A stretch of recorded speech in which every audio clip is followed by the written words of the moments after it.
یہ جن اللہ کی مخلوق ہے اور یہ انسانوں کے ساتھ ہیں، اور یہ جنات جو ہیں یہ انسانوں سے پہلے اس دنیا میں آباد ہیں۔ یاد رکھنا، ہمارے ہاں جہلی عاملوں نے لوگوں کو بے وقوف بنایا ہوا ہے، یہ تمہارے گھر میں جنات کا سایہ ہے جی، اور ہم نے جناب پڑھ کے ان کو بھگا دیا ہے۔ میں نے کہا تمہارا باپ بھی ان کو نہیں بھگا سکتا، یہی تمہاری سب سے بڑی غلط فہمی ہے۔ ہاں البتہ ان کے نقصان سے، ان کے شر سے بچا جا سکتا ہے، اس کے لیے اعمال ہیں، کوئی مشکل نہیں ہے۔ سورہ بقرہ کی تلاوت کرے، اگر کوئی شیطانی اثرات ہیں، جنات کے کوئی شرارتیں ہیں تو انشاءاللہ اس کی تلاوت سے ختم ہو جائیں گے۔ یہ چیلنج کی بات ہے، سورہ بقرہ بآواز بلند آپ پڑھیں، انشاءاللہ گھر سے سارے اثرات ختم ہو جائیں گے۔ قرآن کی تلاوت کے آگے کوئی چیز نہیں ٹھہر سکتی۔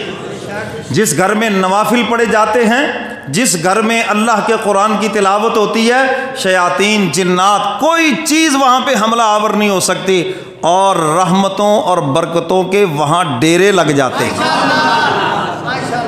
ہمارے حضرت کے پاس کو آتا نا جی گھر میں بڑی پریشانی ہے جی، گھر کے اندر بے برکتی، حضرت فرماتے فجر کی سنتیں گھر میں پڑھا کرو، فجر کی سنتیں، اور فرض جا کر مسجد میں با جماعت پڑھو، فرض جا کر مسجد میں، فرمایا چند دنوں کے بعد دیکھنا گھر میں کیسی بہار آتی ہے۔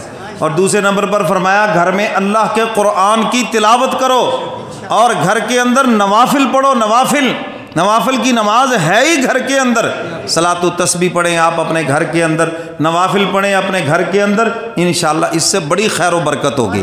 اور سورہ بقرہ کی تلاوت کریں، انشاءاللہ العزیز ہر قسم کے اثرات ختم ہو جائیں۔